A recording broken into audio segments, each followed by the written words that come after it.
Hello everyone, my name is Pasi. आज हम बात करेंगे कैसे किसी गाने की पिच मैच करें और कैसे उस गाने में throughout the song pitch को मेंटेन रखें। तो पिच मैचिंग क्या होती है? Whenever you are listening the song and you are singing in the same scale of the song, then your pitch matching is correct. होता क्या है कि हम लोग गाना सुनते हैं जो पिच मैचिंग जिन सिंगर्स को पिच मैचिंग का इश्यू है वो लोग गाना सुनते तो हैं, लेकिन गाने को जब स्टार्ट करते हैं तो दूसरे स्केल में चले जाते हैं। मतलब गाना एक पर्टिकुलर स्केल में है, मान लीजिए डी शार्प मेजर में है, तो आप कोई और स्केल से गा रहे हो तो आपकी पिच मैचिंग बहुत खराब है। दूसरी चीज ये होती है कि अगर आप गा रहे हो और आपने स्टार्टिंग में तो सही स्केल उठाया, सही स्केल पकड़ा, लेकिन बीच से आप ऑफ स्केल हो गए, तो उसमें भी आपका पिच का इश्यू होता है। तो दो चीजें हैं, या तो स्टार्टिंग से ही होता है प्रॉब्लम या फिर बीच में you are getting off the scale. So initiating the correct scale, और पहला जो होता है वो स्टेप होता है, और दूसरा होता है maintaining the pitch throughout the song. So जो लोग बीच से यानी स्टार्टिंग में उठा लेते हैं सही स्केल, लेकिन बीच से ऑफ स्केल हो जाते हैं, वो ऑलरेडी पिच मैचिंग में 50-60% अच्छे हैं, तो उनको ज्यादा मेहनत करने की जरूरत नहीं है। मतलब मेहनत करने की जरूरत है एज कंपेरेटिवली जो पहले जो लोग स्टार्टिंग से ही नहीं उठा पाते उनके मुकाबले। लेकिन ये होता है, और करेक्ट सोल्यूशन हो तो प्रॉब्लम सॉल्व हो जाती है। कोई भी प्रॉब्लम होती है तो उसका सोल्यूशन उस प्रॉब्लम में छुपा होता है। बस पता करना होता है कि क्यों प्रॉब्लम हो रही है, मतलब ऐसा कौन सा कंपोनेंट है जो खराब है। आपको एक कार खराब हो गई है बीच रास्ते में, तो एक कंपोनेंट होता है वो खराब होता है, पूरी कार नहीं खराब हो जाती। तो वो कंपोनेंट ढूंढना होता है, उस कंपोनेंट को रिप्लेस करना होता है, या फिर उस कंपोनेंट को ठीक करने का तरीका आपको पता होना चाहिए। बस आपकी प्रॉब्लम सॉल्व हो जाती है। ये सिर्फ सिंगिंग के एस्पेक्ट में अप्लाई नहीं होता है, पूरी लाइफ के एस्पेक्ट में कहीं पे भी अप्लाई होता है कि अगर आपकी कोई भी प्रॉब्लम है तो just search the solution. I mean just पूछो कि मेरे अंदर ये प्रॉब्लम, मेरे साथ ये प्रॉब्लम हो रही है तो क्यों हो रही है। तो आप क्यों, जैसे ही पूछोगे क्यों हो रही है, तो आपको कॉज पता चल जाएगा कि यहाँ प्रॉब्लम हो रही है, कि यहाँ से जो कॉज है जो वो पता चल जाएगा आपको। तो सबसे अच्छी चीज जो है मुझे बतानी है आपको, वो ये है पिच मैचिंग में, जिसमें पिच मैचिंग 100% अच्छी हो जाएगी और बहुत जल्दी होगी। वो ये है कि मैं रिकमेंड करूंगा आपसे कि कोई भी इंस्ट्रूमेंट आप स्टार्ट कर दीजिए सीखना। कोई भी एक इंस्ट्रूमेंट लीजिए, स्पेशली हारमोनियम और कीबोर्ड। अगर आप ये इंस्ट्रूमेंट स्टार्ट करते हो सीखना, तो उससे क्या होता है कि जो सुर है उसका जो इंप्रेशन है वो मायने पड़ने लगता है। तो पिच मैचिंग प्रॉब्लम क्यों करती है, इसके लिए मैंने काफी सोचा, क्योंकि मेरी पिच मैचिंग कभी अच्छी नहीं, हमेशा से ही ठीक थी। तो सोचने के बाद मुझे कंक्लूजन पे उतरा हूं कि पिच मैचिंग इसलिए खराब होती है क्योंकि जो हमारा जो हमारे माइंड में या मेमोरी में वो इंप्रेशंस नहीं होते, यानी वो एक एक नोट कैसे साउंड करता है उसका वो साउंड पता नहीं है हम लोगों को। जैसे 7 सुर है तो हर एक 7 सुर का साउंड क्या है, टाइप 1 सिंगर्स को ये पता होता है, सारे गामा पाधा नीसा। अभी मैं विदाउट एनी इंस्ट्रूमेंट सारे गामा पाधा नीसा गा सकता हूं और कोई भी एक नोट गा सकता हूं बीच से ही, तो वो मुझे पता होता है। लेकिन जो टाइप 2 सिंगर्स होते हैं उनको नहीं पता होता है।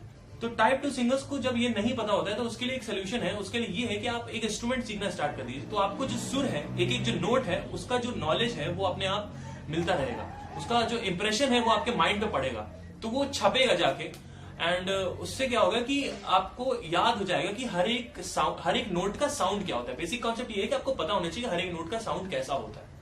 तो अगर जब आपको ये पता होगा कि आपका हर एक नोट का साउंड कैसा होगा, तो आपकी पिच मैचिंग ऑटोमेटिकली अच्छी होगी। तो इसीलिए मैं रिकमेंड कर रहा हूं कि आप कोई भी एक इंस्ट्रूमेंट सीख लीजिए। गिटार में सीखिए, अगर गिटार भी आप सीख रहे हैं तो गिटार में सीखिए, लेकिन रिदम पार्ट नहीं, गिटार का लीड पार्ट। पियानो सीखिए, जितने भी मेलेडी वाले इंस्ट्रूमेंट्स हैं वो सीखिए। इंस्ट्रूमेंट मतलब ड्रम्स नहीं, जो मेलेडी वाले हैं, ड्रम्स और परक्यूशंस में नहीं, जो मेलेडी वाले हैं इंस्ट्रूमेंट। जैसे फॉर एग्जांपल हारमोनियम और कीबोर्ड सबसे अच्छा है आपके लिए, क्योंकि वो जो आप बजाओगे ना तो आपके दिमाग को पता चलेगा, आपके माइंड को पता चलेगा कि हाँ ये नोट ऐसे ऐसे साउंड करता है। तो आप उससे क्या होगा, आपको पता चलेगा कि आपको पता चलेगा कि उसका साउंड क्या है। तो उसमें वो बहुत हेल्प करता है पिच मैचिंग में, क्योंकि जो सॉन्ग्स होते हैं वो सिर्फ इट्स नथिंग। वो लिरिक्स तो लिखी है एक एक वर्ड, लेकिन वर्ड के पीछे वो नोटेशंस होती हैं, सा सा रे रे गा गा मामा, ऐसे करके नोटेशंस होती है, गामा पा नी धा पा मा, इस तरीके से नोटेशन होती है। तो वो नोटेशन बेसिकली बज रही होती है पूरे सॉन्ग में। तो आपको पता होना चाहिए कि सारी बातें छोड़िए, आपको बस इंस्ट्रूमेंट सीखना है। उसके लिए इंस्ट्रूमेंट सीखने से पिच मैचिंग आपकी बहुत अच्छी हो जाएगी। बस ये है। चलिए फिर आगे के जो 4 लेवल्स है उस पर देखते हैं कि कौन कौन से लेवल्स हैं। तो सबसे पहला जो लेवल है वो है hearing the notes and singing the notes. पहले ये बता देता हूँ, फिर मैं उस पर जाता हूँ। फिर लेवल 2 है, फिर लेवल 3 है और लेवल 4 है। तो पहले के 2 लेवल चलिए देख लेते हैं कैसे होते हैं। सो टेक्निक्स पर जाने से पहले मैं बताना चाहता हूँ, जिन लोगों ने मेरे बेसिक लेवल इससे पहले के जो लेवल्स नहीं देखे हैं, लेवल 1, लेवल 2 और लेवल 3, वो डिस्क्रिप्शन में नीचे लिंक मैंने दे दी है, पहले आप उसको देख लीजिए। जो लोग नए हैं इस चैनल पे, पहले आप उसको देख लीजिए, लेवल 1, लेवल 2, लेवल 3, फिर लेवल 4 पे आइए, क्योंकि उसमें मैंने बताया कि what are notes and all that. Because आपको पता होना चाहिए कि ये नोट क्या है, इसके नाम क्या है एंड ऑल दैट। कीबोर्ड में इतने सारे कीज क्यों होते हैं, अगर ये सब नहीं पता है तो आप अभी समझ नहीं पाएंगे। तो आप सबसे पहले लेवल 1, लेवल 2 और लेवल 3 देख लीजिए, उसके बाद लेवल 4 पे आइए। तो टेक्निक्स पर चलते हैं, let's begin.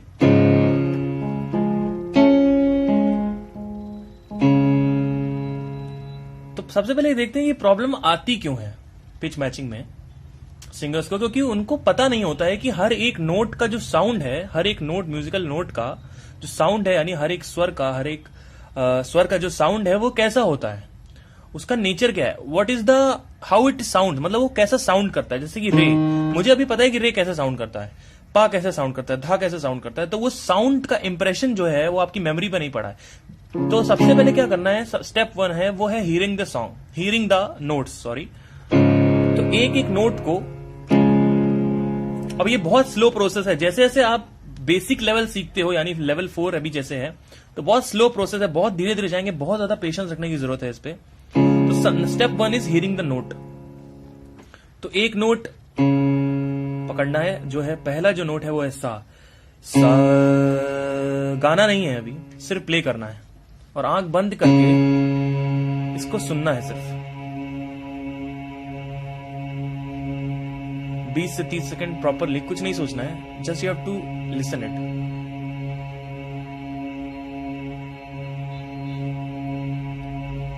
At least 20 second minimum होना चाहिए। इसके बाद नेक्स्ट नोट पे चल रहे हैं।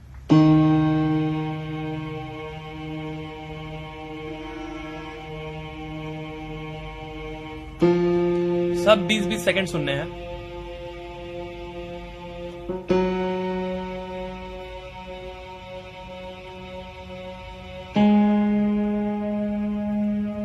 के बाद सा तक जाना है, फिर वापस सा नी धा पा, 20-20 सेकंड हर एक नोट पे रुक के सा पे वापस आना है, फिर करना है ये। एटलीस्ट जिसको पिच मैचिंग की प्रॉब्लम है, सब कुछ छोड़ना है, कुछ भी जो रेंज की एक्सरसाइज कर रहे हो, कुछ सब कुछ छोड़ना है, सिर्फ पिच मैचिंग अभी करनी है। पिच मैचिंग में ध्यान देना, लेवल 4 पे हो तो लेवल 4 पे ही सिर्फ टेक्निक्स अभी फॉलो करनी है और कोई भी चीज नहीं करनी है। हाँ, आप गाने गा सकते हो, लेकिन ट्रेनिंग में अभी आपको, अगर आपको पिच मैचिंग की प्रॉब्लम है तो अभी सिर्फ पिच मैचिंग को कॉन्सेंट्रेशन करना जरूरी है। तो इसको एटलीस्ट 20 से 30 मिनट करना है। ये हो गया step 1, just hearing the song. अभी आपको ये सिर्फ सुनना है, इसको सुनना है 3 दिन तक। उसके बाद फिर क्या करना है, नेक्स्ट जो स्टेप है वो है सिंगिंग द नोट्स।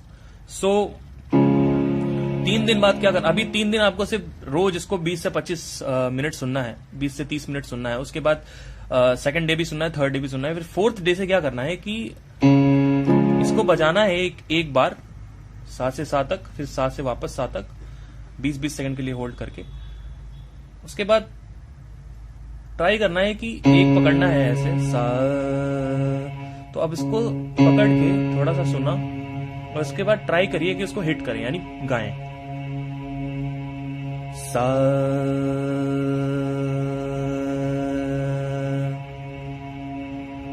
सा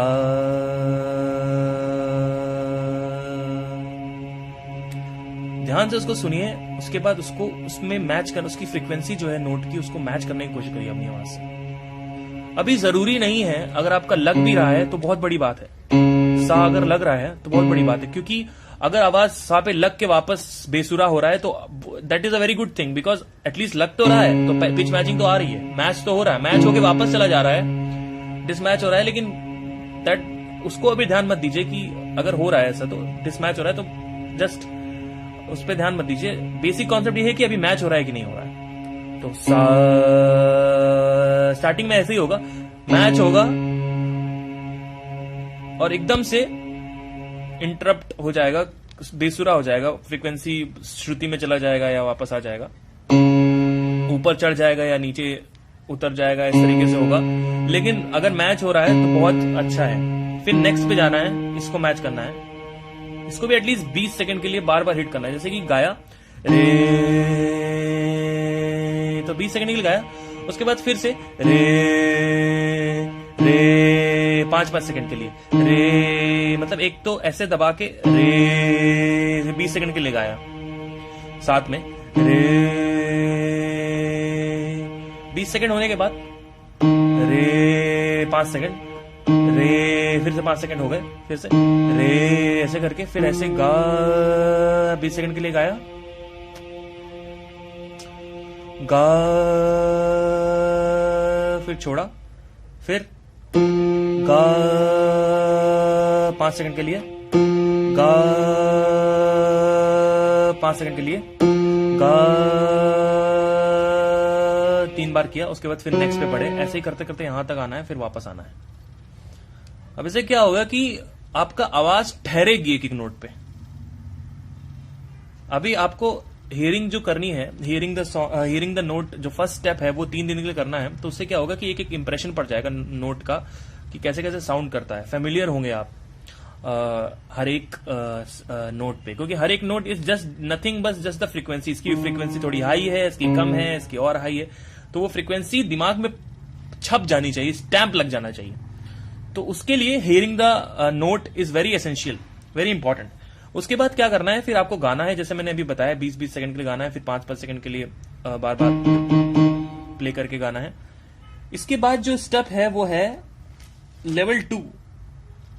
क्या करना है कि एक कोई पर्सन है, ये लेवल 1 में हो गया, और उसके बाद अब लेवल 2 पे आएंगे। तो कोई एक पर्सन, अगर आपका कोई फ्रेंड है या फिर इवन पेरेंट्स हैं, कोई भी हो, जस्ट उनको पता होना चाहिए सारेगामा पाधानी सा सानिधा मगर ऐसा क्या होता है। तो क्या करना है कि उनको बोलना है कि आप इधर बैठो, आपको सामने बैठना है, और आपको मम्मी हो या पापा हो या फिर कोई फ्रेंड हो जिसको नोट्स आते हो, उसको बैठाना है यहाँ पे, और आपको सामने बैठना है। अभी कीबोर्ड पे नहीं देखना है, आपको इतने दूर बैठना है कि आपको कीबोर्ड ना दिखे।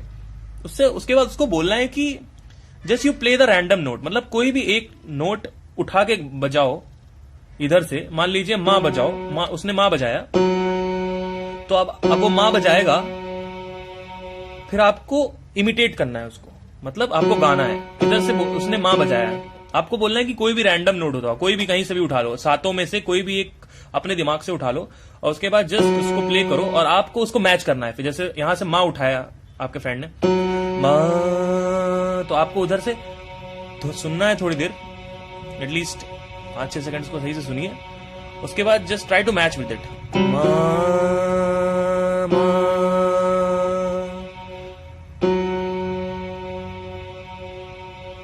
अच्छा, ये जो एक्सरसाइज मैं बता रहा हूं, जिसको लेवल 2 बोल रहा हूं मैं, इस पे आपको एटलीस्ट जब आपको लगने लगे कि मेरा जो सिंगिंग द नोट है, यानी जो 20-20 सेकंड के लिए मैंने बताया है इससे पहले लेवल 1 में, वो सही हो रहा है, इट इज, मतलब उसमें थोड़ा थोड़ा इंप्रूवमेंट आ रहा है, 50 to 60-70% हो रहा है, मैच हो रहा है। एवरेज आई थिंक, अगर मैं टाइम बताऊं तो ऐसा कोई टाइम लिमिट नहीं है, हर एक पर्सनालिटी के हिसाब से अलग अलग रहता है। तो क्या करना है कि एवरेज अगर मैं बताऊं तो आपको शायद 20 से 30 दिन लगे, या 15 दिन भी लग सकता है, 10 दिन भी लग सकता है, डिपेंड कि सिचुएशन क्या है वोकल कॉर्ड की। तो वो लेवल 1 जो आपका है वो एक बार 70% क्लियर होगा 15-20 दिन में। उसके बाद आपको लेवल 2 पे आना, उसके बाद ही आना है। तो इसमें यहाँ पे एक इंडिविजुअल बैठाना है, यहाँ पे उसको बोलना है रैंडम कोई भी नोट उठाओ और ये प्ले करो, और आपको सामने प्ले करना है, सॉरी सिंग करना है। तो वो आप मैच कर लेते हो, तो इसको बोलते हैं level 2, just matching the note, कोई भी रैंडम नोट होना है। इसके बाद जो है वो है लेवल 3। तो लेवल 3 के लिए कैसे होगा, चलिए देखते हैं। तो अभी हमने देखा लेवल 1 और लेवल 2 में कैसे रियाज करें, म्यूजिकल नोट्स को यूज करके पिच को कैसे अच्छा करें। अब लेवल 3 में बढ़ेंगे तो उसमें हम लोग सॉन्ग्स को एंटर करेंगे। अब हम लोग सॉन्ग्स में आएंगे कि सॉन्ग्स का पिच कैसे पकड़ा जाए। तो सॉन्ग्स का पिच पकड़ने के लिए, किसी भी सॉन्ग का पिच पकड़ने के लिए एक चीज है जो आपको पहले समझनी चाहिए, वो ये है कि किसी भी सॉन्ग को पकड़ने के लिए सबसे पहले उसका सा पकड़ना जरूरी है, सॉन्ग का सा। अब सॉन्ग का सा जब पकड़ में आएगा तो पूरे सॉन्ग की पिच पकड़ में अपने आप आ जाएगी। तो सॉन्ग का सा कैसे पकड़ा जाता है, कोई भी गाना उठाते हैं, मान लीजिए बुलिया उठाते हैं अगर नया गाना, तो तो लास्ट लाइन जब भी कोई गाना एंड होता है तो हमेशा प्रोबेबली सा पे एंड होता है मैक्सिमम गाने, जैसे कि रांझड़ दे यार बुले तू ही तो यार बुलिया मुर्शिद मेरा सा, या फिर कोई अभी मुझ में कहीं एक